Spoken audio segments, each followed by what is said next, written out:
Suman TV ప్రేక్షకులకు నమస్కారం. ఈ నెల జూన్ 18, 19 తేదీల్లో అంటే శనివారం, ఆదివారం ప్రముఖ స్టాక్ మార్కెట్ అనలిస్ట్ సుందర రామిరెడ్డి గారిచే ఆప్షన్స్ ట్రేడింగ్ మీద ఆన్లైన్ ట్రైనింగ్ ప్రోగ్రాం కండక్ట్ చేస్తున్నాం. దీనికి పేమెంట్ చేయవలసి ఉంటుంది.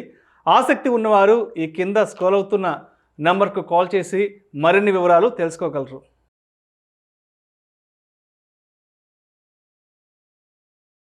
సుందర రామిరెడ్డి గారు, జీవితంలో పైకి ఎదగాలి, ధనవంతులు కావాలి, సక్సెస్ అవ్వాలి అంటే కేవలం చదువులో వచ్చిన మార్కులే కొలమానం అంటారా? ఎందుకంటే ఒక ఐఏఎస్ ఆఫీసర్కి సంబంధించిన 10th class mark sheet social మీడియాలో పెద్ద ఎత్తున వైరల్ అవుతోంది. గుజరాత్కు చెందిన తుషార్ డి సుమేరా అని ఒక ఐఏఎస్ ఆఫీసర్కి సంబంధించిన మార్క్ షీటు ఆయనే స్వయంగా ట్విట్టర్లో పోస్ట్ చేశారు. ఇంగ్లీష్లో 35 మార్కులు, మ్యాథమెటిక్స్లో 36 మార్కులు వచ్చాయి. కానీ ఈరోజు ఆయన ఒక ఐఏఎస్ ఆఫీసర్గా రాణిస్తున్నారు. సో ఏ విధంగా చూడొచ్చు అంటారు 10వ క్లాస్లో వచ్చిన మార్కులకి ఇవాళ ఆయన ఉన్నటువంటి ఆ గొప్ప స్థానాన్ని? రైట్.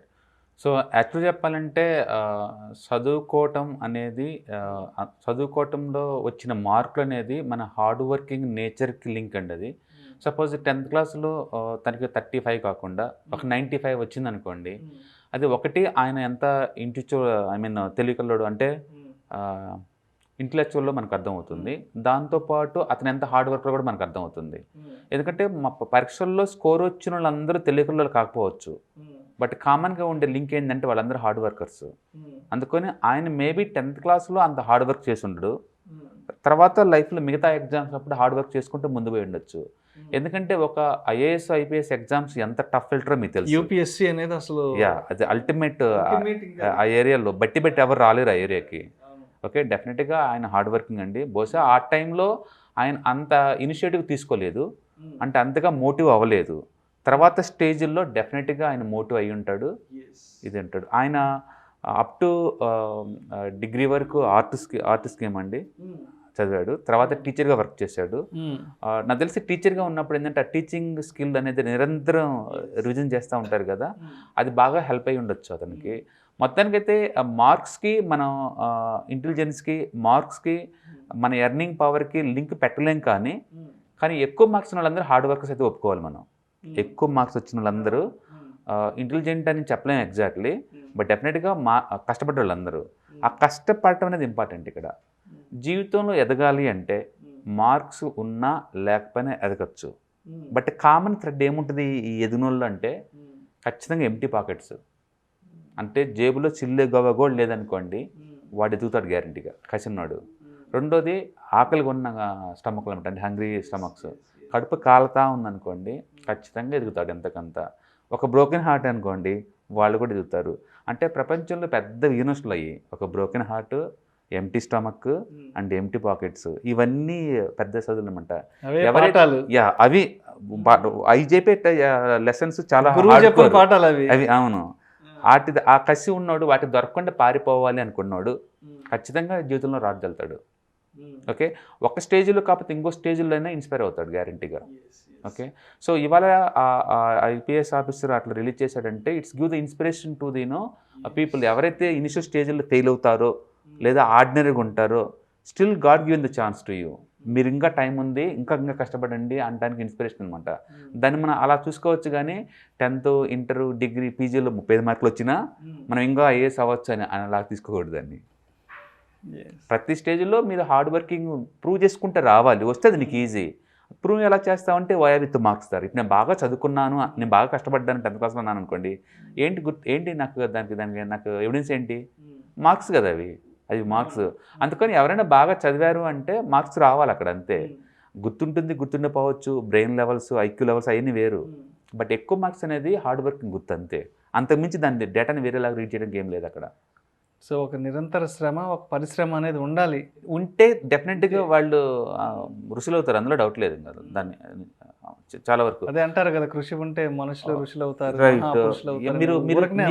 మీరు చూడండి, మన చుట్టూ ఉన్న ఈవెన్ స్టాక్ మార్కెట్లో కావచ్చు, బయట కావచ్చు, ఒక్క తరంలో 1000 కోట్లు సంపాదించిన ఉన్నారు. ఒక్క తరంలో, నేను అంటుంది పేరెంట్స్ ఇచ్చిన ఆస్తి కాదండి, ఒక్క తరంలో వందల కోట్లు కాదు, వేల కోట్లు సంపాదించిన ఉంటారు. దాని వరకు వాళ్ళ హార్డ్ వర్కింగ్ ఉండొచ్చు, లక్ ఉండొచ్చు, లేదా బ్యాక్గ్రౌండ్ పుషప్ ఉండొచ్చు, ఏదైనా ఉండొచ్చు. మొత్తానికైతే they are the winners. But అందుకని విన్నర్స్ మధ్య థ్రెడ్ అదే ఉంటుంది ఖచ్చితంగా. వాటందరి మధ్య లింకేజ్ మాత్రం ఖచ్చితంగా హార్డ్ వర్కింగ్ ఉంటుంది. అందుకని హార్డ్ వర్కింగ్ ఖచ్చితంగా లింక్ ఉంటుంది, అందులో డౌట్ లేదు. మార్క్స్ అంటవా రావచ్చు రాకపోవచ్చు. మంచి క్లవర్కి ఫేవర్ వచ్చినా రాకపోవచ్చు, మంచి హార్డ్ వర్క్ ఆ రోజు ఎగ్జామ్స్ రాకపోయినా తప్పిండొచ్చు.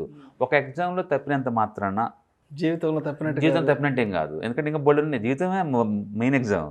ఇవన్నీ చిన్న చిన్న ఎగ్జామ్స్ ఎవ్రీ ఇయర్ వచ్చిపోయి. అందుకని డెఫినెట్. బట్ నేను ప్రూవ్ చేసుకున్న ప్రతి స్టేజ్లో అనుకున్న వాళ్ళకి మాత్రం ఛాలెంజింగ్ కదా. అందుకని ప్రతి ఎగ్జామ్ లైట్గా తీసుకోవడానికి వీల్లేదు. ప్రతి స్టేజ్లో నువ్వు ప్రూవ్ చేసుకుంటూ వస్తుంటే చాలా ఈజీ అనమాట. ఇవాళ ఎందుకు సిఏ కావచ్చు, ఐసీడబ్ల్యూ కావచ్చు, సిఎఫ్ఏ కావచ్చు, ఏసీసీఏ కావచ్చు, ఇవి ఎందుకు అవి చదివించిన వాళ్ళు ఒక రకమైన హార్డ్ వర్కింగ్ నేచర్ ఉంటుందంటే అవి చాలా టఫెస్ట్ ఎగ్జామ్స్. అవి అకాడమిక్ కాదు, అవి బట్టి మనం రాయలేము వాటిని. అవి 2-3 ఇయర్స్ రాత్రి మూలు చదివిన వాళ్ళు అందరిలో కామన్గా ఉండేది హార్డ్ వర్కింగ్ నేచర్. ఆ నేచర్ ఉన్నోడు నువ్వు ఏ ఇండస్ట్రీకైనా తీసుకెళ్ళు, లేబే చూపిస్తాడు. నువ్వు ఏ ఇండస్ట్రీ తీసుకెళ్ళు. అక్కడ మనకు కావాల్సిందంటే హార్డ్ వర్కింగ్ నేచర్ అనమాట. టెక్నాలజీలో వేయండి, మెడికల్లో వేయండి, లాలో వేయండి, ఎన్విరాన్మెంట్లో వేయండి, ఎక్కడైనా వేసుకోండి, డెఫినెట్గా అతను రాడుతూ వెళ్తాడు. సో హార్డ్ వర్కింగ్ నేచర్ అనేది ఉంటే మీరు అన్నట్టు ఎగ్జాంప్టెడ్, ఇవన్నీ ఈ మార్క్స్ అవన్నీ ఎగ్జాంప్టెడ్. ఓకే, కష్టే ఫలి ఉంటారు, నో గెయిన్ ఉంటుంది. కాబట్టి ఒక స్టేజ్లో కాకపోయినా ఇంకో స్టేజ్లో అయినా you have to prove it. But academic ఏజ్లో కనుక మీరు బాగా కష్టపడితే కనుక అది ఈజీ. పేరెంట్స్కి స్ట్రెస్ఫుల్ ఉండదు, టీచర్స్కి ఉండదు, సొసైటీకి ఉండదు. అలా కాకుండా నాకు మార్క్స్ అవసరం లేదు, 10th ఇంటర్లో డిగ్రీ అనుకుంటూ వచ్చావు అనుకోండి, ఆ యాటిట్యూడ్, ఆ లూజ్ యాటిట్యూడ్ ఉంచేసావు, ప్రతి స్టేజ్లో నీకు ఆ లూజే వస్తుంది. అలాంటి వాళ్ళు విన్నర్ అవుతే మనం బెట్ కాలేము. అందుకని రెగ్యులర్గా ప్రతి ఎగ్జామ్లో ప్రూవ్ చేసుకుంటూ వచ్చిన వాళ్ళతో పోల్చుకుంటే ఈ టైప్ వచ్చే చాలా రేర్. ఎందుకంటే లాస్ట్ సైడ్ ఉండి మళ్ళీ విన్నర్ సైడ్ రావటం అనేది అంత ఈజీ ఏం కాదు, చాలా రేర్గా వస్తారు. మనం హ్యాట్స్ ఆఫ్ చెప్పేయచ్చు. అందులో నా చరిత్ర ఇదే అని చెప్పడం చూసావా. ఎందుకంటే చిన్నోళ్ళు కాదు వాళ్ళు, మైండ్ మెచ్యూర్డ్ అయ్యి ఉండి సొసైటీలో ఉండి ఆ పొజిషన్లో ఇన్ఫ్లుయెన్స్ చేసే పొజిషన్లో ఉన్నోళ్ళు వాళ్ళు. And they did right. Education ఒకటే మెయిన్ కాదు, ఖచ్చితంగా అదే చెప్పుకుంటాను నేను. అది కాకుండా ఇంకా చాలా ఉన్నాయి లైఫ్లో, నేర్చుకోవాల్సిన చాలా థింగ్స్ ఉన్నాయి. మార్క్స్ ఒక ఎలిమెంట్ అంతే ఎడ్యుకేషన్ ఓవరాల్గా. మిగతా ఎలిమెంట్స్ కూడా మనం అన్ని కోఆర్డినేట్ చేయాలి డెఫినెట్గా. అందుకని మండే ఆకలిగా ఉన్న కడుపులో ఒకటి, రెండోది ఎంటీ పాకెట్స్, డబ్బు లేకుండా ఉన్నవాళ్ళు, అవి చెప్తాయి జీవితం అంటే, అవి జీవితం చెప్తాయండి. ఒక బ్రోకెన్ ఇవి చెప్తాయి మనకి ఖాళీ కడుపు, ఖాళీ పర్సు. మీరు టాప్ మోస్ట్ యాక్టర్స్ ఎవరిని చూసినా సరే వాళ్ళు కృష్ణానగర్లో నా జీవితం బీయింగ్ చేస్తారు, ఎన్ని అనంపైన అడిగినా హైదరాబాద్లో నా జీవితం అని చెప్తారు. అవి ఫేక్ కాదండి, చాలా జెన్యున్. అవి వాళ్ళు అంత కసిగా ఉన్నారు కాబట్టి ముందుకు పోతున్నారు. అందుకని డెఫినెట్గా అది ఉండాలి, అది ఉంటేనే వస్తాయి. అందుకని కొన్ని ప్రొఫెషన్స్లో బై డిఫాల్ట్ ఉంటుంది. సిఇఓస్ ఒకటి, మోడలింగ్ ఒకటి, ఇవన్నీ నిరంతరం పరిగెడతారు వాళ్ళు, నిరంతరం పరిగెడతారు. ఆ పరిగెడుతున్నారు కాబట్టే సక్సెస్ ఉంది. నువ్వు ఆపావో మీరు ఇదైపోతారు. అందుకని కంఫర్ట్ అనేది పెద్ద డ్రగ్, ప్రపంచంలో పెద్ద డ్రగ్ అంటే అది కంఫర్ట్గా ఉంటాం. ఎప్పుడైతే నువ్వు కంఫర్ట్ ఫీల్ అవుతావు గ్రోత్ ఆగిపోద్దండి, ఇంకా ఫర్దర్ ఉండదు. ఇంకా పరిగెత్తూనే ఉండాలి, పరిశ్రమ అవుతూనే ఉండాలి. అది ఉన్నంత కాలం విన్నింగ్ నీ సైడే ఉంటుంది. నువ్వు కంఫర్ట్ ఫీల్ రోజు ఫినిష్ అయిపోద్ది, ఆ విన్నింగ్ వేరే వాళ్ళకి వెళ్ళిపోద్ది ఆటోమేటిక్గా. అందుకని కొన్ని ప్రొఫెషన్స్లో ఉన్న వాళ్ళు మాత్రం షైన్ అవుతూ ఉంటారు. రీజన్ అదే. ఈవెన్ అవుట్డేట్ అయిపోయిన యాక్టర్స్ అని చూడండి, స్కిల్ వెళ్ళిపోతాయి, బయటకు ఉండవు. అది ప్రాక్టీస్ నిరంతరం చేస్తే ఉండేది అనమాట. అందుకని ఎవరైతే ఈ ప్రాసెస్ని లైక్ చేస్తారో, ఎవరి పని వాళ్ళు లైక్ చేస్తుంటారో వాళ్ళు నిరంతరం వాళ్ళు తెలియకుండా చాలా హార్డ్ వర్క్ చేస్తుంటారు ఆ ఏరియాలో. దానివల్ల రోజు కొంచెం యాడ్ చేసుకుంటూ అప్డేట్ అవుతుంటూ ముందు పోతూ ఉంటారు లైఫ్లో. అందుకని అలాంటి వాళ్ళు డెఫినెట్గా షైన్ అవుతారు.